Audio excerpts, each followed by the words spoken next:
The market was already alive with the sounds and smells of the day, boots scuffing against the packed dirt, the lowing of cattle from the pens, the sharp calls of merchants hawking their goods. But for Junia, every sound felt like a reminder of how far she had fallen. She walked carefully along the edge of the cattle path, one hand bracing her belly where the child inside shifted and rolled, the other gripping the frayed handle of her basket. She kept her eyes down, hoping that if she made herself small enough, invisible enough, she might pass through without being noticed. It didn't work. The first shout came sharp as a whip crack. "She's still with child." It sliced through the noise of the market, cutting conversation short and turning heads like wind snapping a flag. Junia barely had time to turn before a rough hand clamped down on her shoulder, spinning her off balance.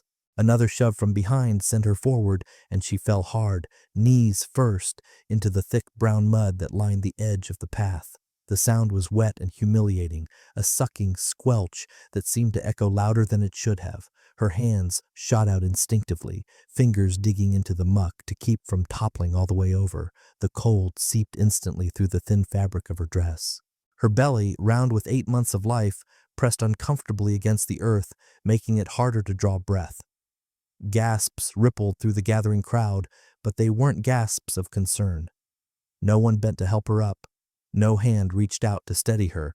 The silence broke with laughter, cruel, sharp, and knowing. "Go back to wherever you came from." A woman's voice barked from somewhere above her, wandering around with no husband, no ring, and a baby on the way. Disgraceful. Junia didn't lift her head. She didn't argue. She had no words left for these people, no explanations, no defenses. The mud was on her hands now, cold and gritty. She could taste it too, sharp on her tongue where she'd bitten the inside of her cheek. It was in her nose, clogging the air she tried to draw in. The circle of townsfolk closed tighter, boots pressing into the earth around her, sealing her in a ring of judgment. Her heart pounded hard enough to make her dizzy. Every muscle in her body ached to stand, to run, to vanish. But she stayed still, gripping the mud as if the earth itself was the only thing keeping her from collapsing entirely. Then, as if a switch had been thrown, the noise around her faltered, not because of kindness, but because something had shifted. The air grew taut. Boots shuffled back a fraction. Junia's gaze, still fixed on the ground, caught sight of a pair of moccasins stepping into the mud beside her. They didn't hesitate or skirt around the filth. She dared to lift her head just enough to see him. He was tall, unmistakably Apache, his long dark hair pulled back in a leather tie, his face marked with a single red line across the cheekbone. He didn't look at the crowd. He looked at her. Her body tensed, bracing for more humiliation, for a sneer or another shove. Instead, he reached into a satchel slung across his chest and withdrew a carved gourd filled with clear water. Without a word, he knelt down, his knees sinking into the same mud as hers, and tilted the gourd, letting the water spill gently over her face. It was not rough, not rushed. His fingers brushed her cheek only to guide the dirt away, his touch reverent in a way that startled her. For a moment it felt holy, not in the way the preacher's sermons ever had. Those had always felt like judgment dressed up as mercy, but holy in the way a hand might steady a drowning person, or a lantern might glow in a storm. "No one touches her again," he said in perfect English, his voice calm but unyielding. "She is carrying more than a child. She is carrying dignity." And just like that, the crowd's laughter died. The crowd didn't follow her when he helped her stand. Maybe it was shame, maybe it was fear, or maybe it was the quiet authority in his voice, the kind that didn't need to be shouted to be heard. Either way, they parted like reeds in a stream, allowing him to guide her toward the edge of town. He didn't lead her like a man claiming ownership. His hand rested lightly at the small of her back, steady and unhurried, the way someone might guide a weary traveler away from danger. Junia stumbled once, her knees still aching from the fall, but he caught her elbow without tightening his grip, holding her steady just long enough for her to find her balance again. They passed the last of the wagons and the worn wooden stairs leading up to the mercantile. The sounds of the market faded behind them, replaced by the gentler rustle of cottonwood leaves in the breeze. She noticed for the first time how tall he was, how his shadow stretched farther than hers, covering her as if by instinct. They walked in silence until the dirt road gave way to a patch of higher ground just beyond the floodplain. Nestled there, half hidden between the trees, was a small lean-to made from willow branches and stretched hides. It wasn't meant for guests. She could tell by the way the earth inside was still bare in places, and the tools leaned haphazardly against the side. But when he gestured for her to sit, there was a quiet dignity in the offer, as if he were showing her the most important place he had. Junia lowered herself onto the ground with care, both hands cradling the swell of her belly. Her breath came shallow, not from exertion, but from the weight of everything that had just happened. She still felt the eyes of the crowd on her skin, the sting of their laughter, the grit of mud drying along her arms. That was holy water, she said after a moment, her voice no louder than the breeze. He nodded slowly, settling down, cross-legged on the ground across from her. From the spring near my people's burial grounds, I brought it for ceremony. She frowned, her gaze dropping to her muddied hands. But you used it on me, a woman shamed in front of an entire town, a woman they think unworthy. His eyes were unreadable, but his voice was steady. Not unworthy, alone. The word struck something deep inside her, something that made her ribs ache. No one had ever said it like that before, not as an accusation, but as a truth that needed naming. "Are you from a village nearby?" she asked. He shook his head. "I came south after the army burned our summer camp. Most of my people are scattered, some taken, others gone." Her throat tightened. "And you?" she asked carefully. "My husband died before he ever saw the child," she confessed, a bitter laugh escaping before she could stop it. "His family said I should have followed him in death. So I ran. I've been trading needlework for bread, sleeping where I can, behind barns, in sheds, until this morning, when the town decided even mud was too clean for me." His gaze didn't waver. "You are stronger than them." She let out a low, humorless breath. "I don't feel strong." "You didn't look away when they mocked you," he said. "Even in the mud, you stayed upright." Junia's hand rested over her belly. "I had no choice. He's coming soon. I have to survive until then." Without another word, he rose and walked into the trees. She didn't call after him. Somehow she knew he would come back. And when he did, it was with a small pouch of dried berries and a flask of pine tea. He placed them beside her, without fanfare. "Eat. You'll need strength." Her fingers trembled as she took the pouch, not from hunger, but from the unexpected gentleness in the gesture. She looked up at him, searching for an answer to the question that had been forming since the market. "Why are you helping me?" He sat down again, his arms resting loosely on his knees. "Because when my sister was left in the mud, no one helped her. I swore I would not let it happen again." And in that quiet patch of earth, surrounded by the whisper of cottonwood leaves, Junia realized she was no longer thinking about how to escape. For the first time in months, she was wondering what it might feel like to stay.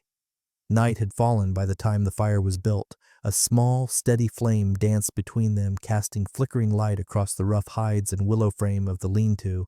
Junia sat close to the warmth, her legs folded beneath her, one hand absently stroking the curve of her belly. She was still damp in places from the holy water he'd poured over her earlier, but the warmth of the fire had started to draw the chill from her bones. Across from her, the Apache, Tarak, she now knew his name, sat with quiet purpose. In his hands, he was working a smooth length of wood with a short, sharp knife, shaving off curls that spiraled to the ground. His focus was absolute, as though the world outside the small circle of firelight no longer existed. She watched him for a while before finally asking, "What are you making?" "A cradleboard," he said without looking up. "For your child." The words caught her off guard. "You don't even know if I'm staying." "I don't," he agreed. "But if you don't, you can leave it behind. Someone will know a child was expected. Someone will know they were wanted to be safe." Junia's chest tightened, not with fear this time, but with something gentler and harder to name. "You think I'd leave my baby behind?" "I think," he said slowly, "that people in pain sometimes run without realizing they are still carrying hope." She was quiet after that, letting the fire pop and crackle between them. "What about your pain?" she asked finally. His hands stilled for a moment, then resumed their steady work. Mine turned into wood and fire and silence. I lived so long in silence that I forgot voices could be soft. He looked at her then, really looked, and said, "Yours is soft." Junia blinked. "You don't even know me." "That's not true," he replied evenly. "I know the way you flinch at kindness. I know the way you cup your hand over your belly when you sleep. I know you don't eat first. I know you listen more than you speak. But when you speak, it's always honest. And I know the world hasn't protected you. Not once. But you still act like someone worth protecting."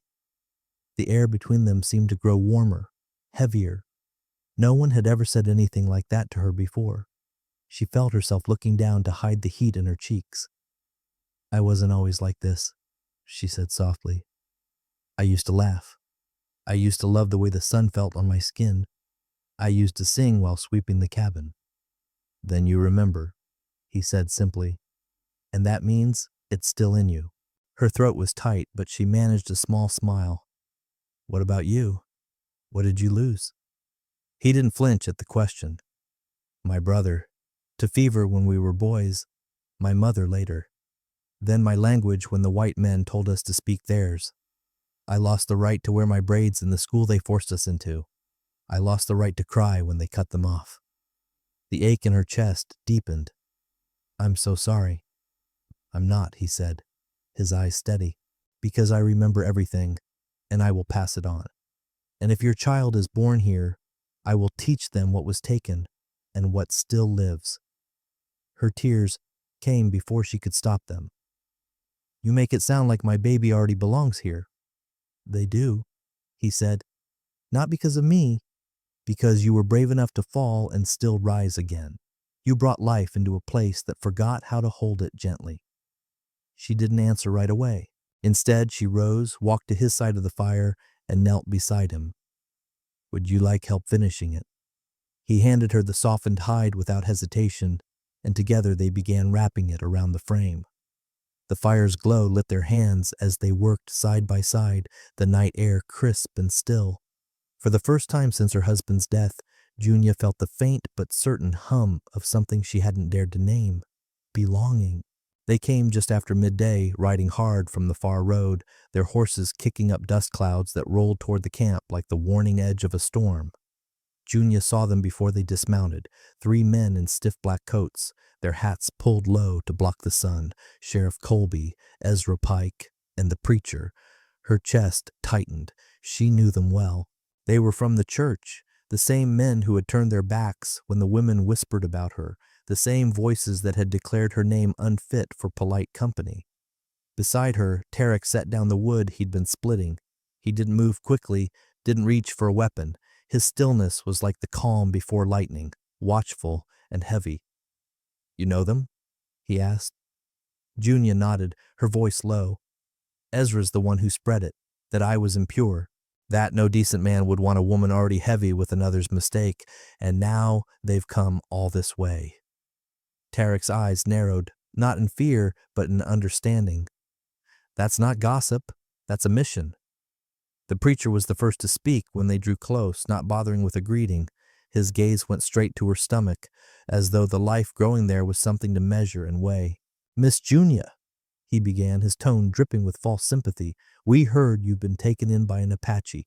We came to offer mercy." Junia's lips pressed into a thin line. "You mean control?" Ezra Pike stepped forward, his face flushed with righteous anger. "It ain't right. You out here carrying that baby, living with a savage like you're his wife. There are rules, girl." Tarak's expression didn't change, but the air shifted, thicker, more charged. "She is not your concern," he said, his voice even. "She's not your shame to carry." Sheriff Colby rested a hand near the butt of his holster. "We came to bring her back. There's a place for women like her." Junia stepped forward before Tarak could speak again. Her voice was steady, though her hands trembled. "I already found that place. It's here." Ezra laughed, a harsh, ugly sound.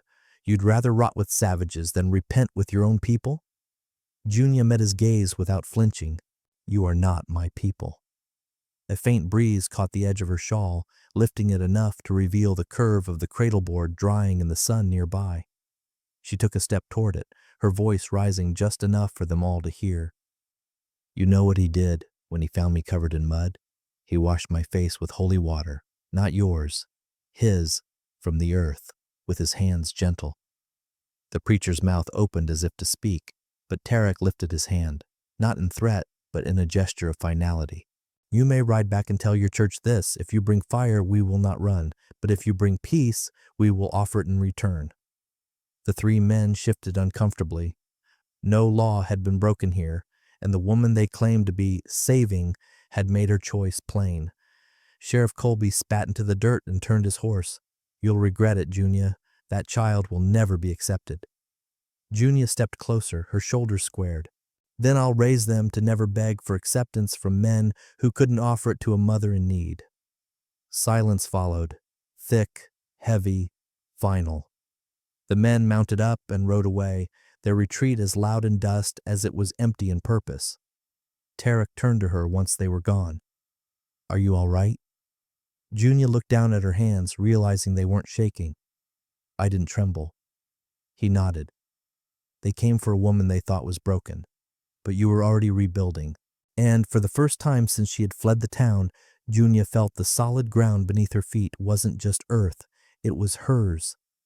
The days after the confrontation passed in a strange, quiet rhythm.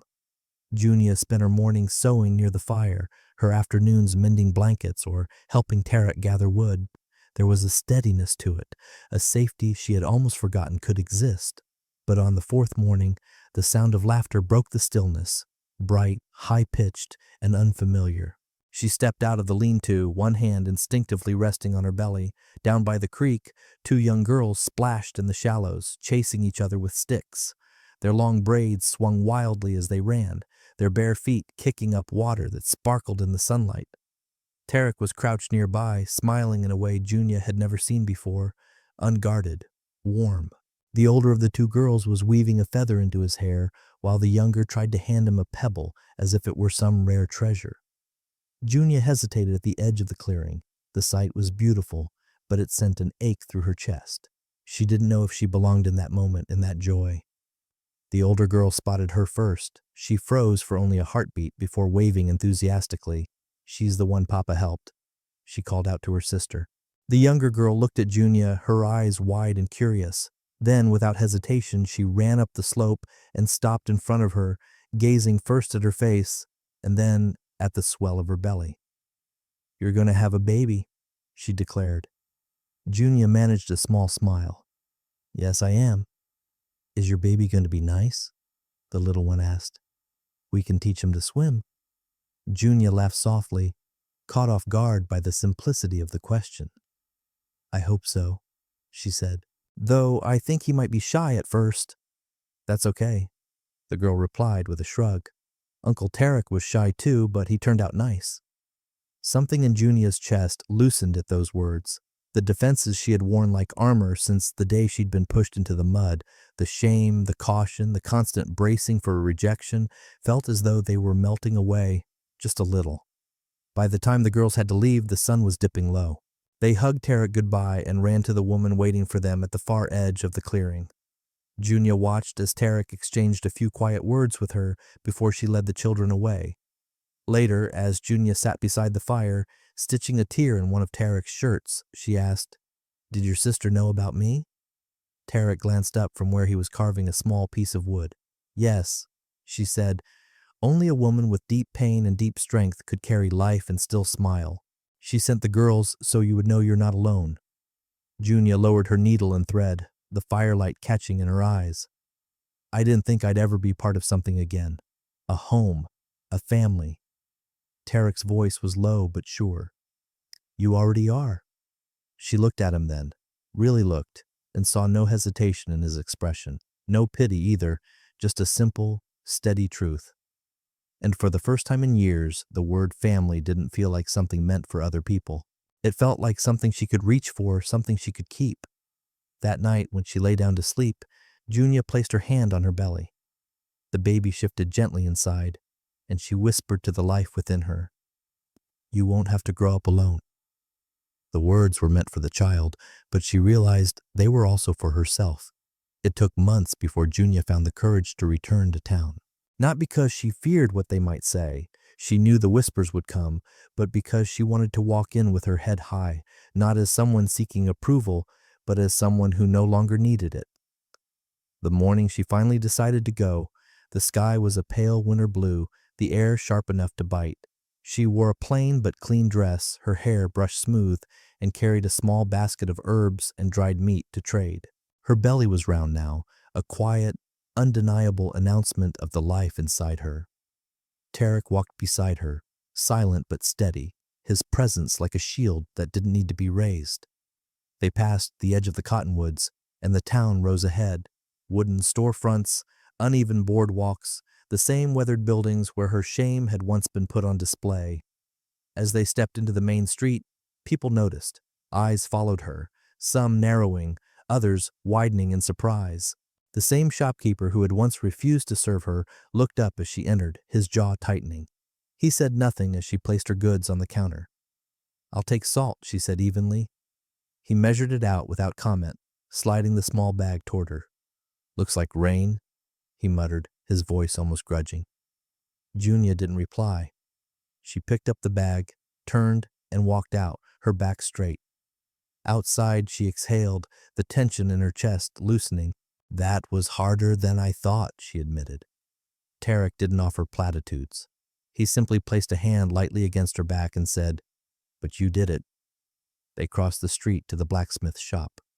Junia had left a pair of boots there long ago, hoping the apprentice boy might resell them. When the blacksmith emerged from the workroom, his soot-darkened hands paused in midair. He looked at her, then at Tarak, then back at her again. After a long moment, he disappeared into the back. When he returned, he was holding her boots, cleaned, polished, tied together neatly with twine. "Still fit, you think?" he asked, not unkindly. Junia nodded, unsure how to respond. "No charge," he said, turning back to his work before she could speak. As they walked away, Tarak glanced at her. "You walk in those boots different now, like they know your steps matter." She smiled faintly. "I used to think I'd never come back here without falling apart. But now—" She looked around at the buildings, the boardwalks, the people who watched her pass. Now it's just a place where I survived." They reached the square and her steps slowed. It was the same spot where she had been shoved into the mud, where the circle of judgment had closed in around her. The memory rose unbidden. Cold earth on her knees, mud in her mouth, laughter ringing in her ears. Tarak crouched down and touched the ground. "Not mud today," he murmured. "Just dust, like everything else. It changed." Junia stared at the spot, her heart tight. "I thought I'd never forget how cold it felt, how it felt to sink while they watched." "You didn't forget," Tarak said, rising. "You just rose higher than they thought you could." They began the walk home, and she noticed that some people nodded politely as they passed. It wasn't kindness yet, but it wasn't cruelty either. A softening, a beginning. That night, back at the lean-to, Junia sat outside, wrapped in a blanket, watching the stars blink into the sky. The baby stirred inside her, a gentle movement like a reminder. She laid her hand over the spot and whispered, "You'll never be alone here." She wasn't sure if she was speaking to the child, to herself, or to the stars. But when Tarak came to sit beside her, draping another blanket over her shoulders, she realized the truth. She meant it for all three. The first cry came just before dawn. It tore through the quiet lodge like a promise, loud, fierce, and alive. Junia was drenched in sweat, her body trembling from the effort, her hands shaking as she cradled the tiny, slippery bundle against her chest. Tears streamed down her face, tears she didn't try to stop. She looked down at her daughter's scrunched, furious little face, at the way her fists clenched as though ready to fight the world she'd just entered. Tarak knelt beside her, his palm cupping the baby's head with surprising gentleness, his other hand resting against Junia's back as if to anchor her. He didn't speak at first. He just looked at the baby, at Junia, like he was trying to memorize every detail. The midwife, a strong, silver-braided woman with sharp eyes, tied off the cord with practiced hands. She gave Junia a single nod, a look that said more than words. respect. Then she moved quietly to tend the fire. Junia shifted slightly, wincing, but refused to loosen her hold on the child. The baby rooted instinctively against her, tiny mouth searching. Junia laughed through her tears, a sound full of disbelief and wonder. "She's strong," she whispered. Tarak's voice was low, reverent, like her mother. Junia glanced up at him, startled. "No one's ever called me that before." His mouth curved, just barely. Then they weren't looking closely enough. For a long moment, the only sounds were the crackle of the fire and the soft breaths of the newborn. Outside, the world was waking slowly, unaware of the change inside the small circle of hides and warmth. Later that morning, when the sun's first light spilled into the lodge, Junia wrapped her daughter in a blue wool shawl, the same one Tarak had laid over her shoulders the day he pulled her from the mud. Its fibers were worn but warm, holding the memory of that day. When she stepped outside, the air was cool and fresh, carrying the scent of earth after a long night. The village seemed to still as people noticed her. First came the children, gathering close with wide eyes and shy smiles. Then the women, some who had doubted her, others who had quietly brought her berries or firewood in the past months. Finally, the men, standing at the edge of the circle. The chief approached last, his steps deliberate. He was tall, his face lined by age and wind, his eyes steady. He looked first at the baby, then at Tarak, and finally at Junia. "She is one of us?" he asked, his voice gentle but weighted. Junia straightened, tightening her hold on her daughter. "She is mine," she said. Then, after a breath, "And if you'll have her, she is yours too." The chief studied her for a long moment. The wind stirred, lifting the edge of the shawl so that the baby's face was revealed to the morning light. Then he nodded once. "Then she is Apache." A ripple moved through the gathered crowd, not loud, not wild, but deep, like water shifting under ice. Acceptance, not because she had begged for it, but because she had stood her ground and offered herself honestly. That night, as the stars gathered overhead and the fire burned low, Junia lay on her side, her daughter tucked against her chest, Tarak at her back. She whispered the baby's name, a name from her grandmother, soft and strong. Tarak repeated it under his breath, as if etching it into his bones. "She will never know shame," Junia murmured, more to the stars than to herself. "She'll never be told she's too much or not enough." Tarak's hand found hers in the dark. "Not while you're her mother." Junia closed her eyes, her heart full, her arms fuller. The lodge was quiet, but the world inside it was alive with something new, something that would grow not from what had been taken, but from what had been chosen. 3 days after the birth, Junia was summoned by the village elder. She thought it might be for a blessing or a naming rite for her daughter. Instead, she stepped into a space heavy with the scent of pine smoke and something more ancient, something that felt older than words. The elder sat cross-legged near a low fire, his white braids resting over a bare chest lined with the marks of age and memory. Beside him was a carved wooden bowl filled with river water, steam rising from it, with bundled herbs resting on the rim. He did not look at her at first, only at the child in her arms. "Sit," he said, his voice as soft and worn as the wind through old cottonwoods. Junia obeyed, lowering herself to the ground, her daughter cradled close. The baby stirred but did not cry, as if sensing the gravity in the air. The elder's eyes finally met hers. "You carry a wound," he said, "not of the body, but of the spirit. Do you wish your child to inherit it?" The words landed like stones.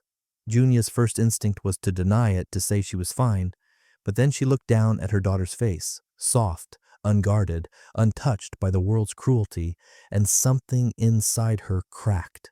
She thought of the mud on her skin, the circle of judgment, the cold in her bones as she lay on the ground with no hand reaching to help her. Her voice was barely a whisper. "No, I want her to be free." The elder nodded once, as though this answer was both expected and necessary. He leaned forward, dropping the herbs into the steaming bowl. A sharp green scent rose between them, pine, sage, and something bitter that made her chest ache. "Then you must choose," he said. "Carry the shame, or set it down." Junia felt the air grow heavier, as though the lodge itself was listening. Her fingers trembled as she shifted her daughter into the crook of her arm and reached for the bowl. She dipped her free hand into the warm water, letting it run between her fingers, over her palm, before pressing it to her own face, once over her eyes, once over her mouth, and once over her heart. She whispered nothing. There were no words that could contain all she was releasing. The water did its work without them. When she looked up, her face damp and cooling in the air, the elder gave a single approving grunt. He did not smile. This was not a moment for smiles, but his eyes held a steady warmth.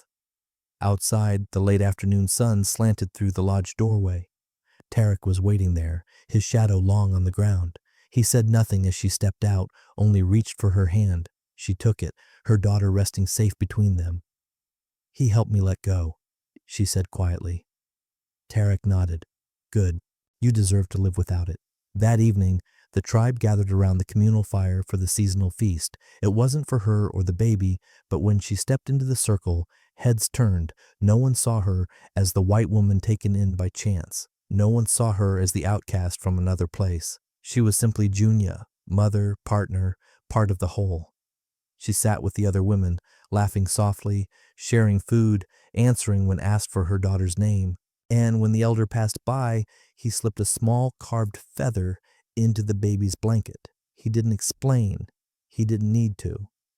Later, Junia would press that feather between the pages of a book she hadn't yet begun to write. A book that would not start with her shame, but with the day she set it down. For now she held her daughter close, breathing in the scent of fire, earth, and new beginnings. She was no longer someone's mistake. She was a mother. She was a partner. She was... Spring had returned, soft and green, when Junia felt the pull to go back to the creek. It had been nearly a year since the day Tarak knelt in the mud and washed her face with holy water. Nearly a year since she had been nothing but shame and stubborn breath, standing on the edge of collapsing. Now she was not alone. Her daughter, Izawa, Song of Rain, was nearly walking, her small legs strong but still unsteady. She clung to Junia's chest in a woven sling, her warm weight like a second heartbeat. The three of them walked together, Junia, Tarak, and the child, through the cottonwoods, the leaves whispering in the breeze overhead. The sound of the creek reached them before they saw it, soft and constant. When the trees opened, the water shone with melted snow, carrying petals from the first blooms along its surface. Junia stopped at the same bend where she had once knelt in fear and humiliation. Back then, she had been trying to breathe through the weight of the crowd's judgment. Today, she knelt again, but for a different reason. She cupped her hands in the cold water, letting it run over her palms before splashing it gently over her cheeks. The chill made her smile. Isiwa squirmed in the sling, reaching toward the rippling surface. Junia laughed and helped her dip tiny fingers into the current. The baby gasped at the cold, then squealed, splashing in delight. Tarak crouched beside them, dipping his own hand into the water and showing Isiwa how to let it run through her fingers. His voice was quiet, almost to himself. "This is where she became ours." Junia turned to him, her eyes shining. "This is where I became me." Behind them, life in the village was already in motion. Women carrying baskets of seeds, boys chasing dogs between hides, drying on wooden racks, elders sitting in the sun. It wasn't just their home now. It was their place in the world. After the birth, after the elder's blessing, the tribe had done what it always did with what was broken. They stitched her into something whole. The name Isiwa had been gifted by the midwife who helped deliver her, not for her cries, but for the silence they healed. As the afternoon light slanted across the water, Tarak built a small fire near the bank. Junia reached into her pocket and pulled out a folded piece of paper, worn soft from being held too many times. "It's a letter," she explained, "but it's not for anyone to read." Tarak nodded, understanding without needing more words. She unfolded it, her eyes skimming the lines she had written in the quiet of a sleepless night. "You told me I was unworthy. You pushed me into the mud and told me to stay there, but I rose, not because someone lifted me, but because someone saw me, not as ruined, not as used, but as real. And now I live not in the shadow of what happened, but in the light of what came after." Junia placed the letter into the flames. The edges curled, darkened, and vanished. the smoke rising into the spring sky. She watched until it was gone. Tarak reached for her hand, pressing it to his lips before letting it rest between his own. Isiwa had fallen asleep in the sling, her head resting over her mother's heart, her small breath steady and sure. The water kept moving behind them, tireless, unchanged, but Junia knew she was not the same woman who had knelt here before. She had walked through the mud, she had stood against the voices that tried to define her, and now, as she sat with her family by the creek, she knew she would never walk alone again. The sun was dipping low, painting the sky in soft strokes of gold and rose, when Junia felt the moment settle around her like a blessing. They were home, truly home, in a way she had never known before. She sat outside their lodge on a woven mat, Isiwa in her lap, the little girl's dark curls warm under her palm. Tarak knelt nearby, repairing the strap of a worn satchel, his quiet focus as steady as the earth beneath them. The fire between them crackled, carrying the scent of sage into the evening air. It had been a year of changes, a year of firsts. Isiwa's first step, her first laugh, the first time Junia heard her call for Mama, in a voice as bright as morning. But it had also been a year of small, steady healings. The way she no longer braced herself when someone called her name, the way she could walk through the village and meet people's eyes without fear, the way she could sit still and feel safe. Tonight, she had something she needed to do. When Tarak finished his repair work, she caught his gaze. Come with me, she said softly. They walked together, Isiwa drowsy but content in Junia's arms, toward the small rise beyond the cottonwoods. From there, the village stretched out below them, fires glowing in the dusk, voices carrying on the breeze, the sound of a drum somewhere far off keeping the heartbeat of the community alive. Junia took a deep breath, letting the air fill her chest. I used to think life was just surviving one day so I could face the next, she said quietly. I didn't know there could be days like this. Tarak's hand came to rest on her shoulder. You built this, he said. You didn't wait for someone to give it to you. Her throat tightened. She looked down at Isiwa, who blinked sleepily up at her, one tiny hand curled in the fabric of her mother's dress. I want her to grow up never doubting she belongs. Not here, not anywhere. She will, Tarak said simply. Junia smiled faintly. Because she was born into love, not into shame. They stood there for a long moment, the three of them framed by the glow of the setting sun. Then Junia shifted Isiwa to her hip and knelt, pressing her free hand to the ground. The earth was cool and firm beneath her palm, the same ground where she had once stood trembling, unsure if she had a right to be there. I'm not leaving anything behind, she murmured. I'm taking it all with me, the pain, the strength, the lessons, and turning them into something worth keeping. Tarak crouched beside her, his eyes steady on hers.